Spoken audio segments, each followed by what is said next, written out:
सूक्त 136वां। पाप का विनाश करने वाली औषधि को क्रोध हो गया है।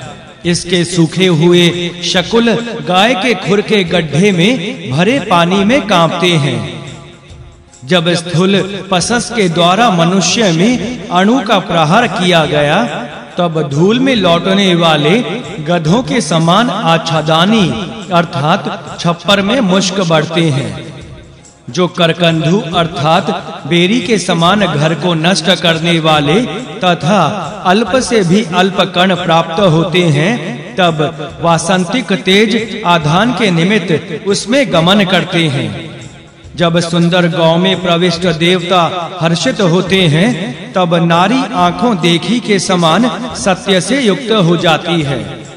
महान अग्नि ऊपर खड़े हुए जनों पर आक्रमण ना करते हुए तृप्ति प्राप्त करते हैं। हम तेजस्वी जनों को शक्ति प्राप्त हो। महान अग्नि उलूखुल को लांघते हुए कहने लगे, हे वनस्पति, लोग जिस प्रकार तुझे कूटते हैं वैसा होना चाहिए। महान अग्नि ने कहा, तू मिटकर भी बार-बार उत्पन्न होती है। हे वनस्पति, जिस भांति तू पूर्ण होती है वैसा ही होना चाहिए। महान अग्नि ने कहा, तू नष्ट होकर भी उत्पन्न हो जाती है। जीर्ण अवस्था में होने पर भी स्वर्ग में तेरा दोहन हवि के समान किया जाता है। महान अग्नि का कथन है कि यह पाप नाशक औषधि भली भांति उत्तेजित की गई है। हम फल वाले वृक्ष के सूपों में सूप को प्रविष्ट करते हैं। महान अग्नि क्रक शब्द करने वाले पर दौड़ते हैं। हमें यह ज्ञात है कि वे मृग के समान शीश के द्वारा मौन अर्पण का हरण करते हैं। महान अग्नि महाअग्नि के पीछे दौड़ते हैं। वे इसकी इंद्रियों के रक्षक होकर औदन अर्थात भात को खाते हैं। महान अग्नि उत्पीड़न करने वाले हैं तथा बड़े बड़ों को कुरेदते हैं। ये स्थूल और कृश सभी को नष्ट कर देते हैं। वशा नाम की गाय ने इस जली हुई उंगली की रचना की। अन्य जन उग्र की रचना करते हैं। यह औदन अर्थात भात अत्यधिक कल्याणमय है। इस औदन अर्थात भात का भक्षण करो।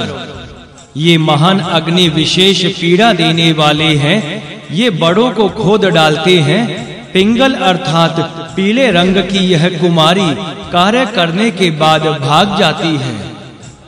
बिल्व अर्थात बेल और उदुम्बर अर्थात गूलर, ये दोनों ही वृक्ष बड़े भले हैं। जो महान इन्हें सभी ओर से पीड़ित करता है, वह बड़ों को कुरेदता है। पिंगलिका अर्थात पीले रंग की कुमारी यदि वसंत को प्राप्त करे, तो तैल कुंड में से अंगूठे के द्वारा कुरेदती हुई इसका उद्धार करे। सूक्त 137वां। देवता अलक्ष्मी नाशन। जब मंडूधान की प्राची दिशा हृदय प्रदेश को प्राप्त हुई, तब इंद्र के सभी शत्रु नष्ट हो गए। हे कर्मशील मनुष्यों, तुम सुखद इंद्र को हृदय में ग्रहण करो। तुम अन्न प्राप्ति के लिए प्रेरणा करो। तुम अपनी रक्षा के लिए पुत्र को उत्पन्न करो तथा सोमरस पीने के लिए इंद्र का आह्वान करो। इंद्र की सवारी के लिए मैं वेगवान अर्थात तेज दौड़ने वाले घोड़े का पूजन कर चुका हूँ। वे इंद्र हमें सुरभि अर्थात गाय का स्वामी बनाएं तथा हमें श्रेष्ठ बनाते हुए हमारा जीवन उत्तम बनाएं। हर्ष प्रदान करने वाला सोमरस इंद्र के लिए तैयार किया जा चुका है। सोमरस छन्ने अर्थात छानने के लिए प्रयोग किए गए कपड़े से टपक रहा है। हे सोम, तुम्हारी शक्ति देवताओं को हर्षित करे। इंद्र के लिए सोमरस का शोधन किया जा चुका है। संसार के स्वामी वाचस्पति अपने ओज से प्रशंसित होते हैं। हजारों धाराओं वाला गमनशील सोमरस तैयार किया जा रहा है। धन का स्वामी यह सोमरस प्रत्येक स्तोत्र में इंद्र का सखा होता है। 10,000 किरणों से आकर्षित करने वाले सूर्य पृथ्वी पर आकर अपने ओज से खड़े हुए तथा अपनी शक्ति से पृथ्वी की हिंसा करने लगे। तब इंद्र ने अपने बल से सूर्य को हटाकर पृथ्वी की रक्षा की तथा अपनी शक्ति से ही इंद्र ने पृथ्वी पर जल वाली शक्तियों की स्थापना की। विषम और विचरण करने वाले शुकु अर्थात काले असुर को अंशुमति के पास घूमते हुए देखा है। वे भी सूर्य के समान ही आकाश में निवास करते हैं। मैं उनका आश्रित हूँ। कामनाओं की वर्षा करने वाले इंद्र युद्ध में तुम्हारा साथ दें। इसके बाद शुकु ने अपने शरीर को सूक्ष्म बनाकर अंशुमति की गोद में रखा। बृहस्पति देव की सहायता से इंद्रदेव ने देवों की सत्ता स्वीकार न करने वाली प्रजाओं का वध कर दिया। हे इंद्रदेव, तुमने आकाश और पृथ्वी का स्पर्श किया तथा उन्हें प्राप्त कर लिया। 7 मित्रों से उत्पन्न हुए तुम बाद में उनके शत्रु बन जाते हो। तुमने विस्तृत भुवनों से युद्ध किया।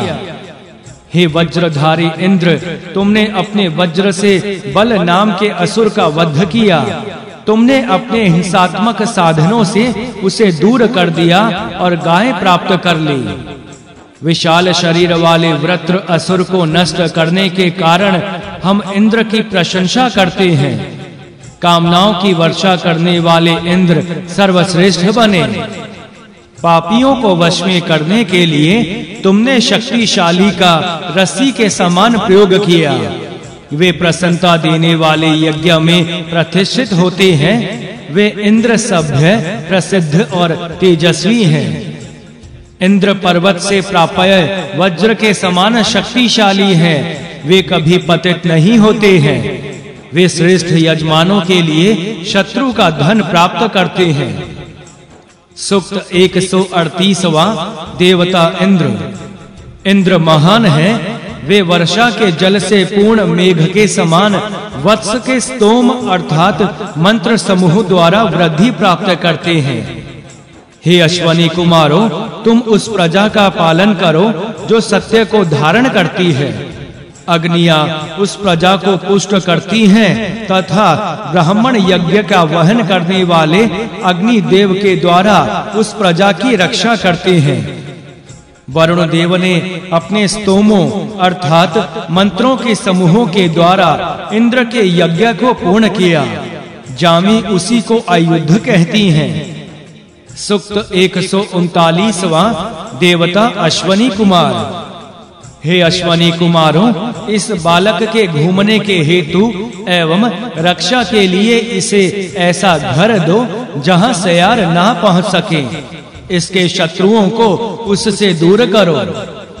हे अश्वनी कुमारों, अंतरिक्ष तथा स्वर्ग में जो धन है तथा निषाद नाम की 5वीं जाति दासों के पास जो धन है उसे हमें दे दो।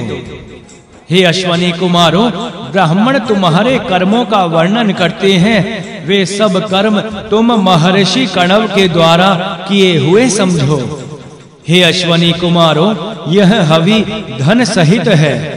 यह स्तोम अर्थात मंत्र समूह धर्म के द्वारा संचित है। यह सोम मधुरता से पूर्ण है। तुम इसी सोम रस के द्वारा आवश्यक शत्रु को जानो। हे अश्वनी कुमारों, जल में औषधियों तथा वनस्पतियों में जो कर्म छिपे हुए हैं उनसे मुझे संपन्न बनाओ।